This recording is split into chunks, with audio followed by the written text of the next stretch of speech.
विषय सभी ने बोल दिया है और भाई साहब का भी क्योंकि आदेश आ चुका है सीमित रखना, तो और तैयारी, क्योंकि अब मेरा जो विषय है प्रभावना योग, प्रभावना के बारे में बताना है और गुरुदेव की प्रभावना के बारे में अब इतना ही मैं कहना चाहूँगा कि जैसे बताया कि वे जन्म से श्वेतांबर थे, उनके परिणाम इतने विशुद्ध थे, अपने ही पंथ में दीक्षा ली, उसके बाद उसी में ही बहुत प्रतिष्ठा बहुत पूजा उन्होंने प्राप्त करी। जब उन्हें वह धर्म मिला समय सार जी से, मोक्ष मार्ग प्रकाशक से, रंच समय नहीं लगा सब छोड़ने में। अपने आप को क्या बताते थे? वे सामान्य श्रावक हूं मैं।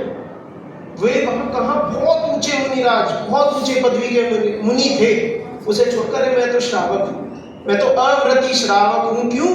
क्योंकि उन्हें सच्चा मार्ग मिल गया था। सच्चा मार्ग प्राप्त किया तो विरोधी भी बने, उन्हीं के पंथ वाले उनका विरोध करने आए तो उनसे भी कोई द्वेष नहीं, उन्हें भी अतिथि के समान स्वागत किया। आइए, ऐसे प्रभावशाली व्यक्तित्व को देखकर कैसे ना कहे उनसे प्रभावना हो। जैसे और वक्ताओं ने बताया था कि उन्हें प्रभावना की कोई वो नहीं थी, मतलब इच्छा नहीं थी, उनकी इच्छा तो एकमात्र आत्मानुभूति ही थी, ठीक है, एक उसी तक पहुंचना था।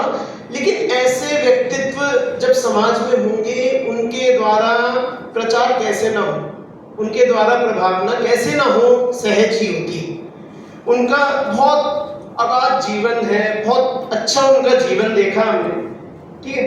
देश में जहां आचरण को ही धर्म कहकर खत्म हो जाते थे, वहां उन्होंने अध्यात्म को जन्म दिया। अध्यात्म की चर्चाएं थी, थोड़ी बहुत थी, लेकिन अध्यात्म से ही, अध्यात्म ने कितनी विशुद्धता से उसे बताया, कैसे परिणाम अपने होने चाहिए। उन्होंने कहा जो सम्यक दृश्यों के बीच में बैठा एक मिथ्या को पकड़ा, उन्होंने जो अभिप्राय में जो चोर बैठा उसको पकड़ के बताया कि भैया अभी सब कुछ ठीक नहीं है। उसके अलावा उनके द्वारा भारत देश में 33 पंच कल्याणक हुए, उनके द्वारा, मतलब उनके प्रभावना योग में 33 स्थानों पर पंच कल्याणक हुए, 33 मंदिर बने उनके द्वारा। उससे अन्य 33 जिनेंद्र वेदी प्रतिष्ठाएं हुई अलग अलग नगरों में, अलग अलग स्थानों में। पता है कहाँ का? एक शिरपुर अंतरिक्ष पार्श्वनाथ, आपने सुना होगा, बहुत बड़ा गढ़ है, वहां पर उनके द्वारा पंच कल्याणक हुए। जूनागढ़ में उनके द्वारा पंच कल्याणक हुए। सारे ऐसे नाम हैं जो आपने मित्र पक्ष में सुने होंगे। यहाँ पर उन्होंने पंच कल्याणक करवाए, या वहां पर उन्होंने प्रवचन करे रहकर। और अब भी बात वही है कि उसकी इच्छा नहीं थी, होता था कि सहज आग्रह आया, वहां जाना हुआ, कार्य हो गया।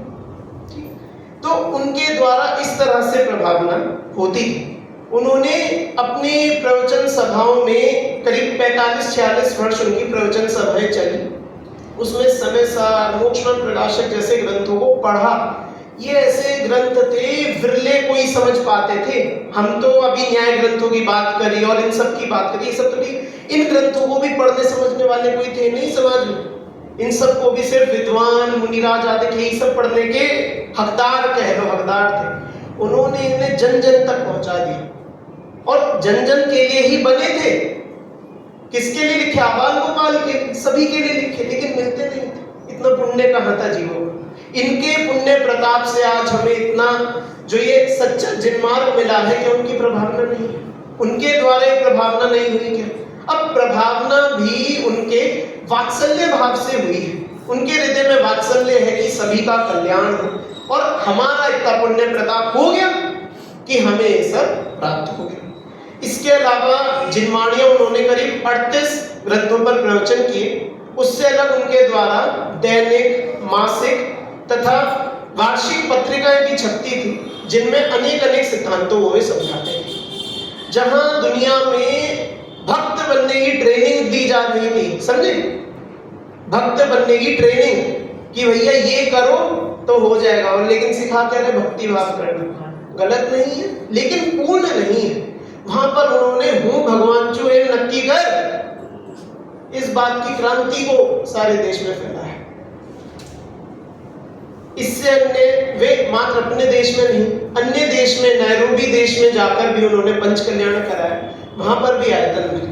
जितने पंच कल्याणक वेदी प्रतिष्ठाएं हुई, उन सबके माध्यम से आप और कुछ मत समझना, बस इतना समझना वहां पर मुमुक्षुओं के आयतन बने जहां पर सभी धर्म अभ्यास कर सकते हैं, है ना। उसके अलावा उनकी प्रभावना मात्र स्वयं तक सीमित नहीं, मतलब जो उन्होंने करी सो तो करी, उनके शिष्यों ने कितनी प्रभावना करी, उनके द्वारा जितने लोग प्रभावित हुए उन्होंने कितनी प्रभावना करी, उसकी गणना करें तो सारी रात निकल जाए। उनके निमित्त से सर्वप्रथम 1951 में सोनगढ़ में श्री जैन विद्यालय ये खुला, जैन विद्यार्थी गृह इस नाम से विद्यालय खोला गया, जहां पर विद्यार्थियों की पढ़े, और उसके बाद तो ऐसे क्रमशः लग गया। जयपुर में श्री टोडरमल दिगंबर जैन सिद्धांत महाविद्यालय, आगे चलकर मुमुक्षु आश्रम, कोटा, मंगलेतन आदि बहुत नाम है। सब विद्यालय कैसे हैं जहां पर विद्यार्थी लौकिक शिक्षा नहीं धार्मिक शिक्षा पढ़कर विद्वान बनते हैं, मात्र अपने लिए पढ़ने नहीं आते, अपने लिए तो आते ही, उसके अलावा अन्य जगह जाकर भी वे प्रभावना करते हैं। वे स्वयं जाकर अपने अपने गढ़ों के धर्म के स्तंभ बनते हैं, और उन सभी स्तंभों की एक नींव जिन्हें हम कहेंगे वो थे पूज्य गुरुदेव श्री।